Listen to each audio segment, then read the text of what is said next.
Welcome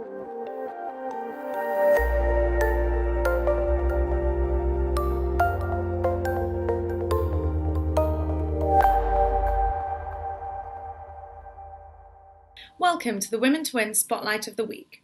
This week's spotlight is on Victoria Prentice, the MP for Banbury, first elected in 2015. Before becoming an MP, Victoria was a barrister and led the Justice Security Department at the Civil Service. Victoria is currently the Parliamentary Private Secretary in the Department for Transport. Enjoy the video. Can you tell us about your family and your background?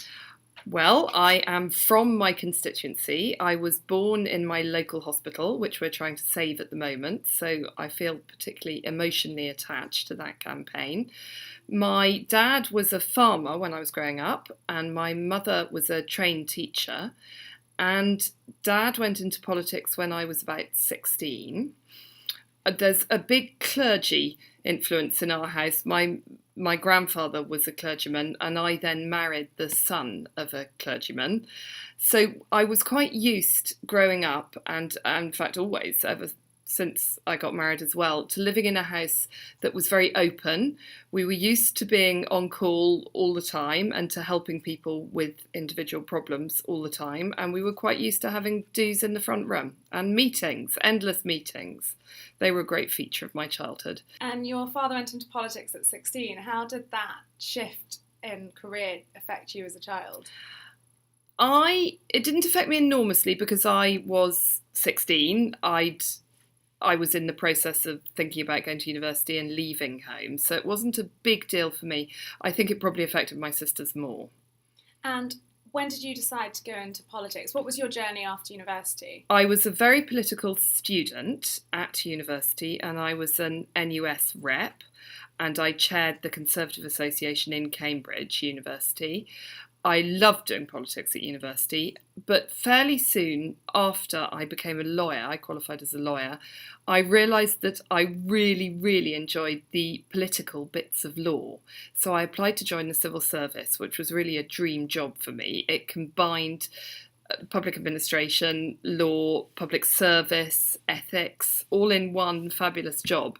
And I did 17 years in the Treasury Solicitors Department, ending up in charge of the Justice and Security team, which was fabulous. I enjoyed every minute.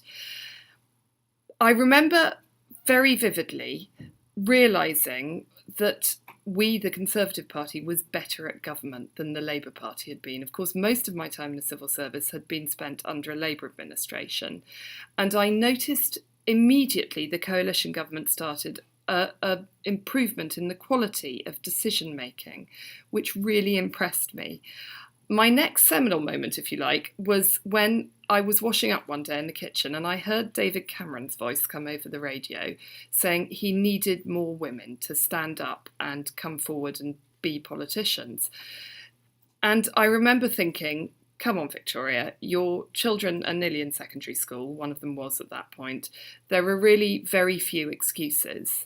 The other reason that really, really made me want to do it and what pushed me over the edge into politics, if you like, is the fact that my predecessor stood down in my home seat. And really, I can think of no better job in the world than being MP for my home seat. And how are you managing as an MP? You've got children and you were the child of a politician, so how's that changed your outlook? I don't think it hurts the children to be exposed to public service. Well, I would say that because I was very exposed to public service myself as a child by my own parents and grandparents.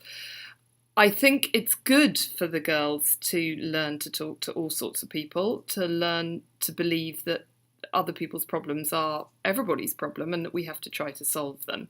So I'm not worried about the girls in that respect at all. I do hate spending time away from them. At the moment, I manage things so I spend 2 or 3 nights a week away from them, and I really don't like that. That's the worst part of the job.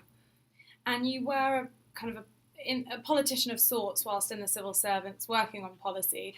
How have you found that shift from being able to do politics but kind of unseen or anonymously to now where you are kind of frontline and people know who you are and see who you are? Well, a great shift for me has been representing my area. So that's come very naturally. That I was very involved in lots of voluntary activities in my constituency before I was elected.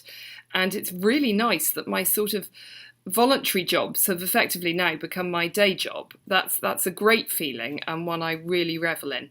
In terms of policy making, I do particularly enjoy the aspects of being an MP that are to do with policy. So I love my work on the Justice Select Committee, for example, which is actually not dissimilar from what I used to do in the civil service. That's really helpful. Thank you, Victoria. Just one final question. What would your advice be to women who think that, maybe not being known by the public, it might be a bit scary? What would your advice be to women who might be considering standing? I wouldn't worry about what other people think of you. I think it's really important that you're very natural and honest in your answers. I remember when I went to my PAB, my Conservative Party board, I was asked what I was most proud of in my achievements.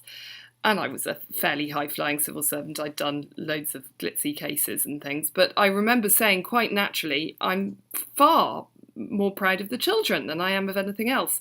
And I think it's important that if you feel that, to say so.